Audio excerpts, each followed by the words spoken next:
세상엔 여러가지 괴담들이 많지만 괴담은 실제로 겪은 이야기와는 완전히 다른 개념으로 보고 있습니다.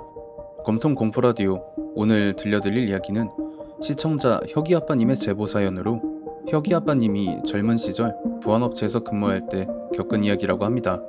저도 보안업체에서 일을 해봐서 그런지 어떤 이야기일까 상상이 가는데요. 지금 바로 시작합니다. 이거는 제가 23살 때 겪은 일이고요. 군대를 제대한 저는 보육원 출신이라 당장 먹고 살 길이 막막해서 벼룩시장 신문을 요리조리 둘러봤는데, 당시 제가 거주하던 근방에 11층짜리 오피스직 건물이 막 들어섰었는데 거기에서 보안 근무를 할 사람을 구하더라고요. 당시가 외환위기로 나라 전체가 아주 들썩이고 시끄러웠던 시절인데 떡하니 고층 건물 올리고 일할 보안 직원 구한다니 이거 생각보다 대단한 회사겠거니 해서 바로 지원을 했고 바로 합격이 됐죠. 그때 모인 인원이 12명이었는데 기억에 남는 사람이 몇 있습니다. 팀장 영욱이 형, 주임 헌규 형, 지웅이 형, 선임의 현철이 형, 그리고 저까지 생김새도 험악하니 덩치도 비슷해서 많이 뭉쳐다녔었던 기억이 나네요. 서두가 너무 길었네요. 분명히 건물이 올라가기 전엔 화장품을 팔던 상가와 자동차 정비센터가 있던 터였다고 들었어요.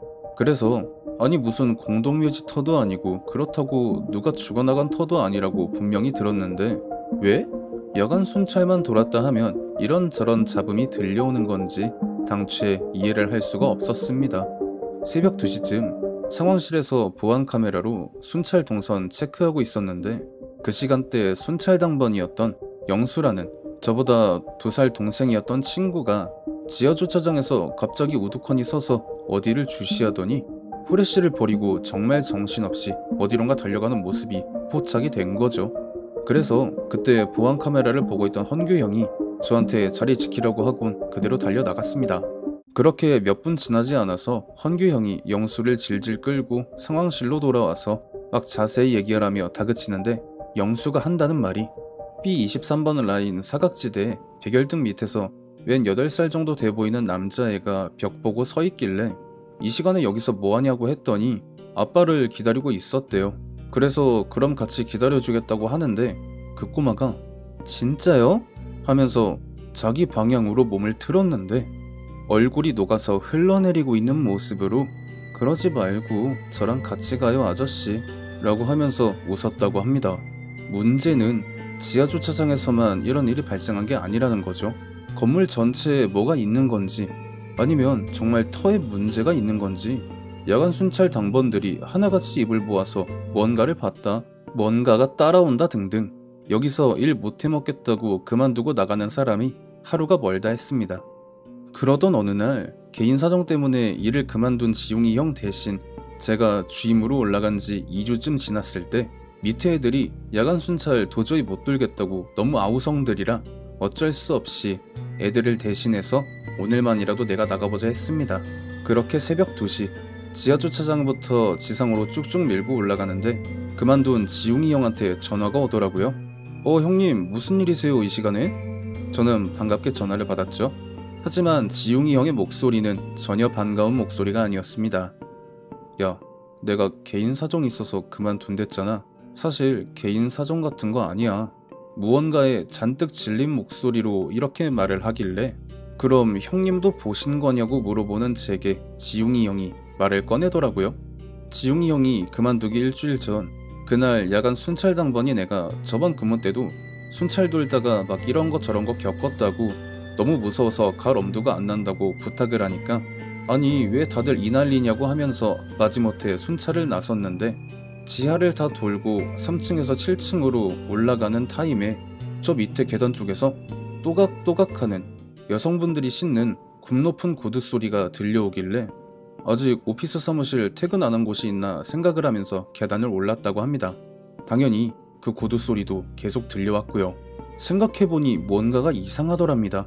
오피스 사무실은 7층부터 있는데 지하에서든 1층에서든 그냥 엘리베이터 타고 올라가면 그만인걸 굽 높은 구두까지 신은 여자가 왜 힘들게 걸어 올라가나 이 생각도 아주 잠깐이었고 다시 생각해보니 더 이상한 느낌이 들더래요.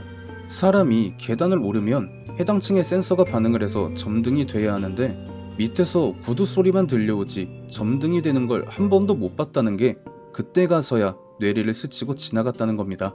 그렇게 그 사실을 지웅이 형이 알아챈 그 순간 밑에서 눈치챘네?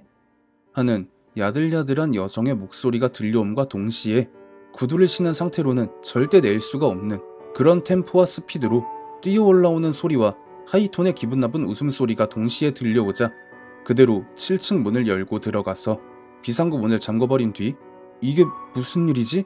하고 숨을 몰아쉬는 형의 등 뒤에서 그 구두 소리가 들렸답니다. 지웅이 형은 다시 비상구 문을 열고 3층으로 내려간 뒤 보안실로 정신없이 뛰어들어와서 기절을 했다고 하고요. 내가 그동안 너희들 연락 피하다가 갑자기 이렇게 말해서 미안한데 너도 그만둘 수 있을 때 빨리 그만둬. 지웅이 형은 이 말을 끝으로 전화를 끊었고 저는 갑자기 극도의 불안감에 사로잡히기 시작했습니다. 제가 그때 마침 3층의 비상계단에 서서 전화를 받고 있었기 때문이었죠. 에이 설마 나한테까지 그런 일이? 이렇게 생각을 하고 머리를 털고 7층을 향해 올라가는데 한 3개층 정도 밑에서 지웅이 형이 들었을 그 굽 높은 구두 소리가 들려오기 시작했습니다. 그 소리가 들리니까 지웅이 형이 전화기 너머로 해준 이야기들이 파도처럼 머리를 휩쓸기 시작했고 서서히 극도의 공포가 저를 엄습해오기 시작함과 동시에 그 구두 소리가 멈추더니 너 누구한테 들었어? 하는 정체 모를 여자의 웃음기 섞인 소리가 제 귓전에 들려온 것이었죠. 저는 침착하게 못 들은 척 무시하고 계단을 오르고 또 올랐지만 그 구두 소리가 아예 제 바로 위에서 들리길래 뭐야? 그게 지금 내 머리 위에 있다고? 이게 말이 돼? 하고 제 머리 위를 올려다본 그 순간 그 넓은 층고로 떨어진 천장 위에 거꾸로 서서 저를 쳐다보고 있는 입이 찢어져라 웃고 있는 어떤 여자를 본 뒤 바로 정신을 잃었습니다. 저는 아침에 출근한 도욱이 형한테 그냥 온갖 이유를 다 갖다 대며 사직을 통보했고요. 그때 가서야 그만둔 애들이랑 지웅이 형이 이해가 가더라고요. 아이러니하게도 이 사건 이후로 공포 스팟에 대한 눈이 열리면서 번개 만남 공포 스팟을 찾아 돌아다니는 미치광이가 되고 말았다는 슬픈 전설과 함께 이야기를 마칩니다. 감사합니다. 원래는 혁이 아빠님이 번개 만남 공포 스팟 2편을 보내주신 걸 먼저 업로드를 하려고 했는데 왜 혁이 아빠님이 공포 스팟을 찾아다니는 사람이 됐는지 이야기의 흐름을 구독자분들이 아셔야 할 것 같아서 이렇게 결정을 했습니다. 시청해주신 모든 분들 감사드리며 구독과 좋아요 알림 설정 부탁드립니다.